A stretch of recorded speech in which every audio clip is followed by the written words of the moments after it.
Hello everyone, welcome back to my channel. इस video में बात करेंगे हरियाणा के अंदर जो रिक्रूटमेंट अपडेट के बारे में। कौन कौन सी भर्ती लटकी हुई हैं, कौन सी भर्ती पूरी नहीं हुई है, और आर्ट एंड क्राफ्ट भर्ती की अपडेट के बारे में भी बात करूंगी, क्योंकि मेरे पास कैंडिडेट के मैसेज आए कि क्या आर्ट एंड क्राफ्ट की भर्ती भी इस लिस्ट में शामिल है, क्या वो भर्ती भी कैंसिल हो गई है। तो गाइज़ उसके बारे में बात करेंगे और आप खुद देख लीजिए यहाँ पर भर्तियों की क्या कंडीशन है, कौन सी भर्ती पूरी नहीं हो रही है, कौन सी लटकी हुई है।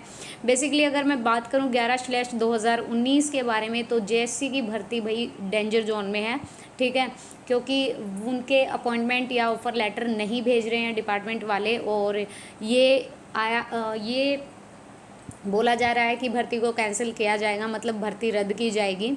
और हरियाणा में बहुत सारी भर्तियां ऐसी हैं कि जो लटकी हुई हैं, मतलब पेंडिंग है, जिनका कुछ भी नहीं हो रहा है। बेसिकली कैंडिडेट जो हैं वो वेट कर रहे हैं कि कब वेटिंग आएगी, कब ज्वाइनिंग होगी। तो मैं आपको यहाँ पे दिखा देती हूँ वो लिस्ट कि कितनी सारी भर्तियाँ हैं और क्या बोला है इन भर्तियों के बारे में। अब यहाँ पे देखिएगा, आंकड़ों का खेल। 3 माह पहले सीएम ने बजट भाषण में कहा था कि हरियाणा में 8.36 लाख लोग बेरोजगार हैं। अब सीएम बोले 5 से 6 लाख ही युवा बेरोजगार हैं। तो देखिए यहाँ पे प्रदेश में बेरोजगारी दर करीब 29% होने से जुड़ी सीएमआई की रिपोर्ट के अकॉर्डिंग मुख्यमंत्री मनोहर लाल खट्टर ने खारिज कर दिया है। मंगलवार को पंचकुला में एक प्रेस कॉन्फ्रेंस में उन्होंने कहा कि प्रदेश में बेरोजगारों की लाइनें नहीं लगी हैं। उन्होंने ये भी दावा किया कि परिवार पहचान पत्र के डाटा में 2 करोड़ में से महज 5-6 लाख लोगों ने खुद को बेरोजगार बताया है। हालांकि इसी साल 12 मार्च को बजट भाषण में डाटा के आधार पर प्रदेश में 8.36 लाख बेरोजगारी होने की बात कही थी। एक ही डाटा के आधार पर 2 अलग अलग दावों से सवाल कैसे? तो ठीक है, आप ये देख लीजिए भाई। एचएसएससी ने प्रदेश में कॉमन एंट्रेंस एग्जाम के लिए 60 लाख तक आवेदनों का लक्ष्य रखा हुआ है। मुख्यमंत्री ने कहा कि प्रदेश में बेरोजगारी को लेकर नीति आयोग की रिपोर्ट में जिक्र नहीं है। सीएमआईआई की बोर्ड और मैनेजमेंट में विपक्षी दलों के कुछ लोग शामिल हैं। कुछ राज्यों को बदनाम करने के लिए वे ऐसी रिपोर्ट छापते रहते हैं। तो सीएमआईआई के रिपोर्ट के अनुसार प्रदेश की बेरोजगारी दर दिल्ली के बाद सबसे ज़्यादा है। इसे लेकर विपक्ष भी लगातार सरकार को घेरे हुए है। यहाँ पे देखिएगा गाइज, 50 लाख कैंडिडेट हो गए हैं ओवरेज। 30,000 भर्ती पदों की परीक्षा और रिजल्ट के इंतजार में रुकी। मुख्यमंत्री ने कहा कि सभी को सरकारी नौकरी नहीं दी जा सकती। हालांकि एक सच ये भी है कि प्रदेश में 2 साल में 30,000 से ज़्यादा पदों के लिए निकली विभिन्न भर्तियां अटकी हुई हैं। 6,000 से ज़्यादा पदों की रद्द हो चुकी हैं। अलग अलग 17 कैटेगरी के लिए लोग लंबे समय से भर्तियां निकली ही नहीं। 2 साल में 50,000 से ज़्यादा युवा ओवर एज हो गए। दूसरी तरफ कोरोना काल में भी राजनीतिक नियुक्तियां जारी हैं। पिछले साल कोरोना के बीच निगमों में 14 चेयरमैन नियुक्त किए गए थे। हाल ही में सीएमओ में बिना किसी प्रक्रिया एक मुख्य मीडिया सलाहकार और 5 जोन प्रभारियों की नियुक्ति की गई है। युवाओं की जेब कट रही, आवेदन पर हो रहा है लगातार खर्च, नौकरी का युवा कर रहे हैं इंतजार। 30,000 पदों की भर्ती परीक्षा न होने और परिणाम न आने के कारण अटकी हुई हैं। इनमें प्रदेश के 5 लाख से ज़्यादा युवाओं ने आवेदन किया है। प्रति आवेदन युवा से 500 से लेकर 1,000 तक फीस रखी गई है, यानी करीब 1.5 करोड़ रुपए केवल आवेदन के सरकार के हो गए हैं। लेकिन भर्तियां ऐसे अटके हैं कि जो 7 भर्तियां रद्द हो चुकी हैं उनके लिए आवेदनों में 50 लाख रुपये से ज़्यादा आवेदन फीस युवा दे चुके हैं। वहीं परीक्षा और परिणाम न आने से ओवरेज हो गए और वही बेरोजगारी तो बढ़ी रही है।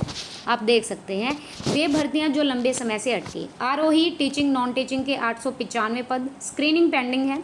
आईटीआई इंस्ट्रक्टर के 3206 पद कोर्ट में अटकी हुई है। असिस्टेंट लाइनमैन के 1329 पद कोरोना के पेपर रद्द कोरोना के कारण। फूड एंड सप्लाई इंस्पेक्टर के 48 पद पूरी हो चुकी है। स्टाफ नर्स भर्ती अटकी है। फायर ऑपरेटर अटकी हुई है। जूनियर साइकिलिंग कोच अटकी हुई है। TGT physical education waiting clear नहीं हो रही है।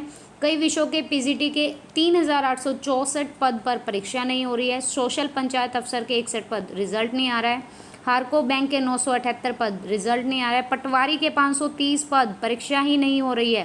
कांस्टेबल के 7,298 पद केवल एडवर्टीजमेंट दी है। सब इंस्पेक्टर के 400 पद परीक्षा नहीं है। कैनल पटवारी के 1100 पद परीक्षा नहीं है। ग्राम सचिव के 617 पद पेपर लीक होने के बाद भर्ती अटकी। बिजली विभाग के 2,978 पद, कुछ परीक्षा हुई लेकिन कुछ नहीं हुई। कृषि विभाग के 755 पद, परीक्षा अटकी हुई है। हेल्थ विभाग के 4,322 पद, परीक्षा अटकी हुई है। अब ये भर्तियां हुई है रद्द, देख लीजिए। पीटीआई 1983 पद, ड्राइंग टीचर 816, ग्रुप डी खेल quota 1516, junior lecturer assistant 61, PGT Sanskrit 626, PGT English 1035। ये 816 जो लिखा हुआ ना, ये पहले वाली भर्ती है। मतलब पहले वाली भर्ती नहीं, मतलब है तो यही, लेकिन ये पहले जो निकली थी तो कैंसिल हो गई थी बीच में, लेकिन फिर से इनको रिन्यू किया गया और फिर से एडवर्टीजमेंट किया गया। तो आप जो लोग यहाँ पे फाइनल रिजल्ट का इंतज़ार कर रहे हैं वो यहाँ पर बेचिंत हो जाइए, आपका रिजल्ट आएगा, आपकी कोई भर्ती नहीं अटकेगी। ठीक है, ये आर्ट एंड क्राफ्ट की बात हुई है भाई। ठेके की भर्तियों के सारे काम चला रही है प्रदेश की सरकार, ये बोला गया है। यहाँ भर्तियों का इंतजार, 90,000 युवा स्टेट पर पैसे खर्च कर रहे, भर्ती ही नहीं हो रही है। टीजीटी संस्कृत की कई बार विज्ञापित हुई लेकिन भर्ती नहीं हुई। कृषि विभाग के एडीओ पदों पर 2009 से रेगुलर भर्ती नहीं है। 2009 देख सकते हो, 12 साल। टीजीटी गणित के लिए 2011 से इंतज़ार हो रहा है, 10 साल हो गए। पीजीटी फिजिक्स के लिए 2015 से, टीजीटी एसएस के लिए 10 साल से, फिशरीज ऑफिसर के लिए सालों के सालों से इंतज़ार, पता ही नहीं है। एमपीएचडब्ल्यू के लिए 2014 से, librarian, computer teacher, computer instructor, school principal व हेडमास्टर की भर्तियों के लिए भी कोई इंतज़ार नहीं है। ये शिक्षा का हाल है, ये एजुकेशन डिपार्टमेंट वाला हाल है। तो आप देख सकते हैं गाइज़ कि यहाँ पर क्या हाल हो रहा है बेरोज़गारी, अनएम्प्लॉयमेंट का और होने वाली रिक्रूटमेंट का। तो देख लीजिए भाई, अगर आपने चैनल सब्सक्राइब नहीं किया तो प्लीज़ कर दीजिएगा। And I need your support and thank you so much, thank you for watching.